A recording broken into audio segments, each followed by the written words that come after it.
নিচের ঘরগুলো সব মোছা হয়ে গেছে, উপরে আসলাম। উপরে এসে এখন ঝাড় দেবো, নিচের ঘরগুলো ঝাড় দিয়ে উজ্জ্বলে হুইল চেয়ারে ওকে আবার স্নান। ওর বাবা হাঁপে গেছে, তারা বলছি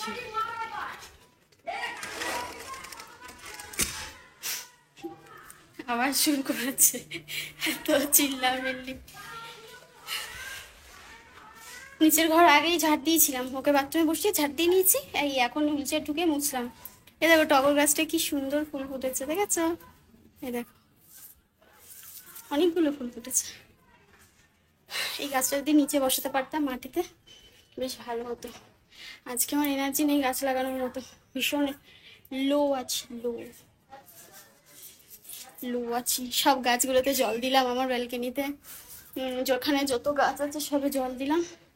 আর এবার এই উপরের ঘরটা শুধু ঝাড় দিয়ে মুছে নেবো, তারপরে খাবার খেয়ে নেবো। এখন অনেকটা লেট হয়ে গেছে, আজকে তাড়াতাড়ি হয়ে গেছিলো উজ্জ্বলের স্নান। এবার শ্যাম্পু ট্যাম্পু পরে বললো কি শ্যাম্পু ট্যাম্পু করিয়ে দাও, তারপরে আবার শ্যাম্পু ট্যাম্পু করে আসলাম, নিতে নিতে করতে করতে লেট হয়ে গেল আরও বেশি। না হলে তাড়াতাড়ি হয়ে যেত, উঠিয়েছিলাম অনেক তাড়াতাড়ি হয়ে গেছে। মানে আজকে একদম ক্লিন করেছি, ডিপ ক্লিন। অনেকটা সময় লেগেছে, তবে মোছা হয়েছে, এটাই সব থেকে। ও শুধু টেবিলটা মোছা বাকি, টেবিলে খাওয়া হয় না, তারপরেও টেবিলটা মুছতে হয়। আর এইটা না জল দিলে জলগুলো নিচে পড়ছে, আমি একটা গামলা এখানে অ্যাড করলাম। গাছটা বাড়ছে, এই মুহূর্তে যদি আবার এই টুলটা নষ্ট হয়ে যায় তখন আমার সর্বনাশ। সব গাছে জল দিয়ে একদম সুন্দর করে সাজিয়ে রেখেছি। আজকে বাইরে বীভৎস রোদ দিয়েছে, বীভৎস রোদ। সব ক্লিন, সিঁড়ি থেকে শুরু করে একদম একতলা ঘর সব মোছা হয়ে গেছে। সিঁড়িগুলোও মুছে একদম ঝাড় দিয়ে মুছে নিয়েছি। ব্যাস, রান্নাঘরও পরিষ্কার। সকালবেলা আমাদের আজকে হয়েছিল ছোলার ডাল, আলু দিয়ে ছোলার ডাল। আর মা না ছোলার ডালটা খুব সুন্দর করে। আর এখানে রুটি, তো এত রুটি তো লাগবে না, এই যে আমার জন্য দুটো, মায়ের জন্য দুটো রুটি নিয়ে নিলাম। আর বর তো খাবে, বর খাবে মুড়ি, ডাল দিয়ে ওকে মুড়ি মাখিয়ে দিয়ে দেবো। আর আমরা চা খাবো না, সকালবেলা চা খেলাম, মা সকালে চা করে দিয়েছিল, ওই জন্য চা আর খাবো না। চলো খাবারটা খেয়ে নিই, অলরেডি আজকে প্রচুর লেট হয়ে গেছে, মানে আজকে খাওয়া দাওয়া করতে অনেক লেট আমরা। তবে ঠিক আছে, মাঝে মাঝে সব দিন তো তাড়াতাড়ি হয় না, মাঝে মাঝে একটু লেট হলে কোনো সমস্যা নাই কো। একটু শুকনো লঙ্কা নেবো, আমার আবার শুকনো লঙ্কা খাওয়ার নেশা হয়েছে। একটু রুটির সাথে ভাতের সাথে ডলে ডলে খেতে ভীষণ মজা লাগে, টেস্টি টেস্টি খানা। উজ্জ্বলকে খাইয়ে টাইয়ে দিলাম, পেস্তাকে সবাইকে খাওয়ানো হয়ে গেছে। আর পেস্তা আগেই খেয়ে নেয় যদিও, আমাদের সবার আগে ফার্স্ট। আর এখানে দেখো ওয়াশিং মেশিন থেকে জামা কাপড় বের করে বালতিতে রাখলাম, ওপরে নিয়ে চলে যাব। এখন একটু ওপরে যাব, রান্নাবান্না কি হবে একটা জিনিস তোমাদের দেখাবো, দাঁড়া। আমাদের এখানটা না গাছ লাগানো হয়েছে, গাছ বলতে ওই যে মা এখানে মাটি ফাটি ফেলে তো, আর সবজির খোসা সমস্ত এখানে ফেলে, যাতে মানে জায়গাটা উর্বর হয়। এই দেখো ছোট ছোট এখানে লাউ গাছ বেরিয়েছে। আর এখানে যে কচু গাছগুলো ছিল সেগুলো মা আবার তুলে ফেলেছে, বললো ছাদে লাগাবে। এই যে এখানটায় ছোট ছোট চারা বেরিয়েছে, এগুলো আবার হবে। এগুলো হতে হতে কি হ্যাঁ বর্ষার সময় হবে বোধহয় এগুলো, তারপরে ওই চালের ওপরে উঠিয়ে দেওয়া হবে। আর অলরেডি আমাদের চালের ওপরে কত গাছ, এই গাছটা দেখো কি সুন্দর হয়েছে। এই দেখো কি বলে তো কাকরোল হয়েছে। এখন এগুলো হবে কিনা জানি না, মোটামুটি একটু হালকা বড় হয়েছে, মানে অল্প ফুল থেকে তারপরে যেটুকুনি হওয়া যায়। ওপরেও হয়েছে, তবে ওপরে দেখাবো কি করে। এই দেখো এইখানে দেখো একটা হয়েছে, দেখেছো? আরও অনেকগুলো রয়েছে। আর আমাদের এই যে ওপরে উঠে গেছে, যে ব্যালকনিতে উঠে গেছে, সুন্দর ফুল হয়েছে।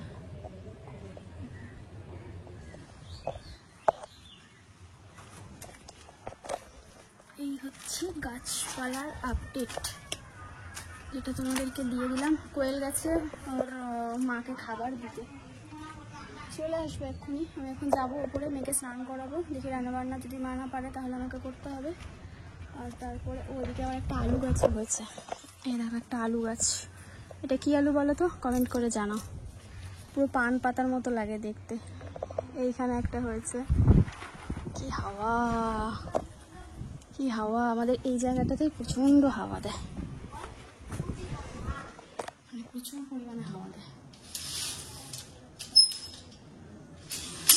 মাঝে মাঝে সন্ধ্যাবেলা এখানটায় বসে থাকলে অনেক খাওয়া পাওয়া যায়। আমি তো এসে মাঝে মাঝে বসে থাকি। ঘর পুরো ফাঁকা, মাও পড়ে গেছে আর কোয়েলদানিও গেছে, দিকটা অন্ধকার, কিন্তু সব মোছা টোছা হয়ে গেছে। আর এই যে বাবা আর মেয়ে পড়াশোনা করছে। এই ভদ্রলোক তো পড়াশোনা করে না, এই ভদ্রলোকের পড়াশোনা নেই। এই ভদ্র সব মানে পরিষ্কার টরিষ্কার করে মোছা হয়ে গেছে। পদ্ম ফুল ফুটেছে, আর এই গাছটা শুধু দেখো কত ফুল হয়েছে, পুরো গাছ ভর্তি লক্ষ্মী জবা। ড্রাগনগুলো বোধহয় এবার পাড়ার সময় হয়ে গেছে মা, বিকেলবেলা বা কালকে সকালে পাড়তে হবে। কালকে সকালে একেবারে রোদ কম থাকতে থাকতে এসে পেরে নিয়ে যাবো। আর সবেদা একসাথে অনেকগুলো হলে তারপরে পাড়তে হবে। সুন্দর হয়েছে সবেদাগুলো, এবার বড় বড় হয়ে গেছে। বাটা করবা?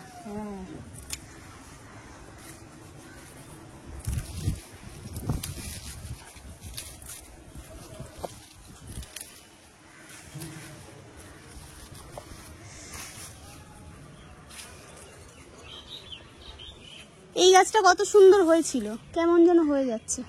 কতগুলো জালি পড়েছিল।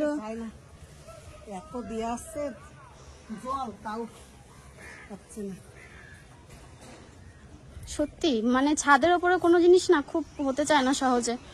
বরবটিগুলো আবার লম্বা লম্বা হয়ে গেছে।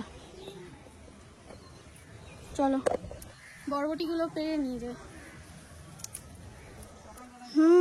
যতই জল দাও, এই 10টা 11টা 12টা বাজবে, গাছ একদম আমড়ে যাবে। আবার বিকেলে জল দিতে হবে। এই হচ্ছে মানে গরমকালের এই এক সমস্যা। এই দেখো কত বড় বড় হয়েছে। আরে বাবা, শুধু গাছ ভর্তি। সেদিন ছিঁড়ে নিয়ে গেলাম না 3-4 দিন আগে, ওকে দিলাম সিদ্ধ করে, আজকে আবার হয়েছে। এতগুলো পেয়েছি আজকে, আপাতত আজকে এতগুলোই পেয়েছি, অনেকগুলো পেয়েছি মোটামুটি। তবে আগের দিনের তুলনায় একটু কম, মানে আগের দিনের তুলনায় একটু কম। এবার আরও বরবটি গাছ হবে একসাথে। এখানে কত বরবটি গাছ হয়েছে। এই গাছগুলো অনেক লম্বা হয়ে গেছে।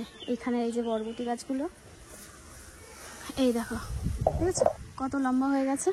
এগুলো বরবটি গাছই বোধ হয়, নেই। রাখি কটা বেরি পারবো, বেরি।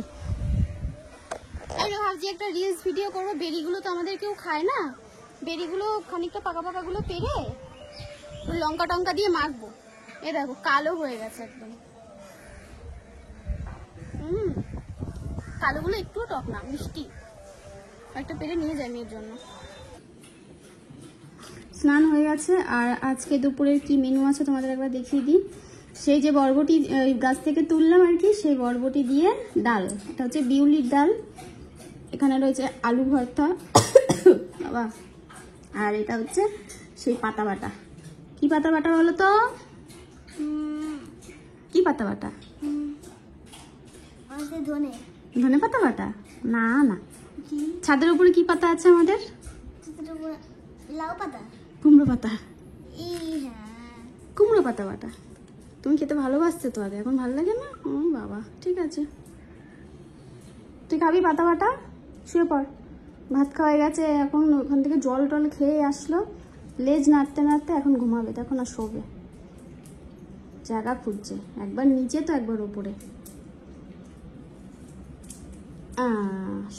শুয়ে পড়লো। ও পেস্তা, পেস্তা রে, খাবার খেয়েছিস? গুড ইভিনিং সবাইকে। এখন সন্ধ্যা 6:30 মতো বাজে। তো আমার না শরীরটা খুব খারাপ, মানে জ্বর এসেছে। আর এটা তোমাদের বলা হয়নি, কটা দিন ধরে একটু জ্বর জ্বর লাগছে। মানে সকাল থেকে মোটামুটি ঠিকঠাকই আছি, দুপুরের পর থেকে না হঠাৎ করে মনে হচ্ছে যেন, মানে মনে হচ্ছে আমার গায়ের মধ্যে কি একটা যেন ভর করে গেছে, এরকম একটা মনে হচ্ছে। মানে ভূত প্রেতের কথা বলছি না, মানে মনে হচ্ছে কি আমার শরীর আর শরীর নেই, পুরো একদম সে জ্বর জ্বর লাগছে। তারপরে সেগুলো সাইডে রেখে ঠিক আছে চলো কাজ করছি, কাজ করলে কমে যাবে। কিন্তু বলে না ওই যে বেশি হতে হতে বেশি হয়ে যায়। দেখো চোখ দুটো দেখতে হয় যেগুলো ছল ছল করছে, জানি না কেন। এখন আবার ওকে বললাম একটু গায়ে হাত দিয়ে দেখো তো, হাত তো দিলে বোঝে না, ওর এই গালের সাথে বা কপালের সাথে আমার কপালটা ঠেকাতে হয়, তবে গিয়েও বোঝে আমার গা গরম কিনা। ভাবো, একটু বরের সেবা পাবো শরীর খারাপ বলে, সেটারও ঠিক আছে। আমি আমার বরের সেবা করি, এটাই অনেক। তবে ওষুধ খাবো কিনা ভাবছি, কারণ আমাকে যে ডাক্তারবাবু ওষুধ দিয়েছিল অলরেডি আজকে, ওই সপ্তাহে 4 সপ্তাহে 4টে ওষুধ খেতে বলেছে, আজকে একটা শিশির খেয়েছি। আমি ভাবছি ওটা খেয়ে জল খেতে বলেছিল, দুপুরে আবার খাওয়ার পরে ওষুধ ছিল ওটাও খেয়েছিলাম। তো আমি ভাবছি এই মুহূর্তে আবার প্যারাসিটামল খেলে যদি ওই ওষুধটা কাজ না করে, ওই জন্য প্যারাসিটামল খেতে চাইছি না। এদিকে আবার গায়ে আমার জ্বর এসেছে, বুঝতে পারছি না কি করব। ঠিক আছে, দেখি না কমলে রাতের দিকে খেয়ে শুয়ে পড়বো ওষুধ। আর সেই জ্বর মাপার যে থার্মোমিটারটা ওটা খুঁজে পাচ্ছি না, সবাই নেয় তো নিচে নেয়, ওপরে নিই, কোথায় কে রেখেছে খুঁজে পাচ্ছি না। তো আমি ওপরে আসলাম একটুখানি ছুটে, যে না একটু আদা দিয়ে চা খাই যদি শরীরটা ঠিক হয়, তো এখানে আদা দিয়ে চা বসালাম। আর এসেছিল আমাদের এসি ঠিক করতে, এসি নিয়ে আর এক কাণ্ড। বাইরের আউটডোর চেঞ্জ করলো, ইনডোর চেঞ্জ করলো, কিন্তু তারপরেও ঠিক হচ্ছে না।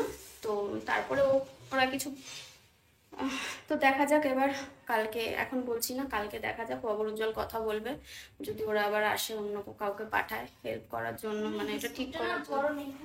আচ্ছা ঠিক আছে।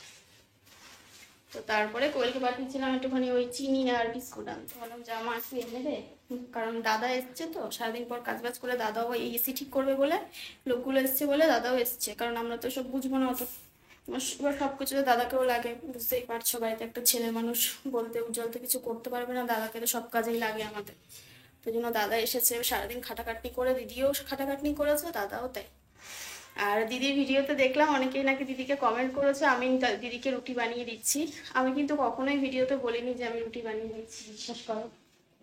আমি বলেছি যে মা, আমি পারি না, সকালে উঠে মা করে দেয়। আমি কিন্তু ভিডিওগুলো দেখবে ভালো করে, তাহলে বুঝতে পারবে। আমি কিন্তু কখনোই বলিনি, নিজের ক্রেডিট নিতে আমি ভালোবাসি না, আর আমার ভালো লাগে না এগুলো।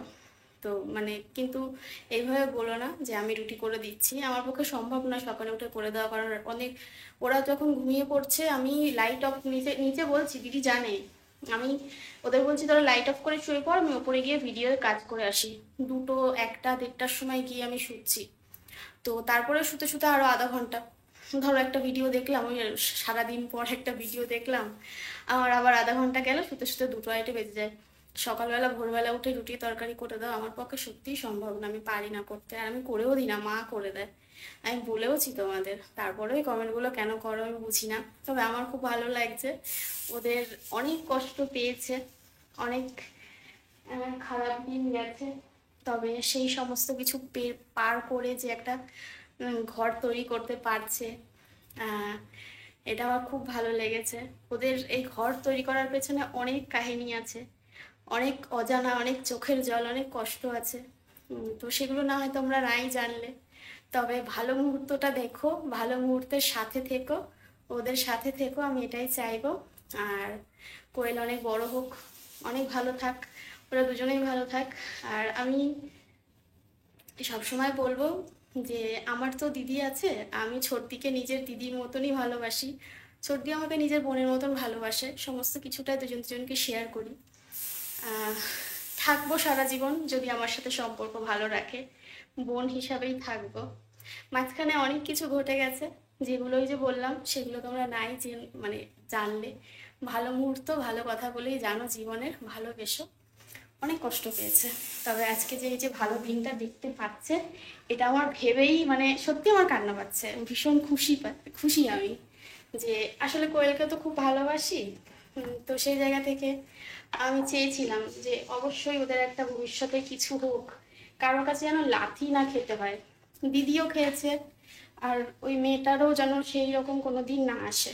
দিদি প্রচুর কষ্ট পেয়েছে, প্রচুর লাথি খেয়েছে মানুষের কাছ থেকে, সেই জায়গাগুলো যেন আর কোনোদিনও না আসে। চেয়েছিলাম ওদের একটা ভালো জায়গা হোক, ভালো দিন আসুক।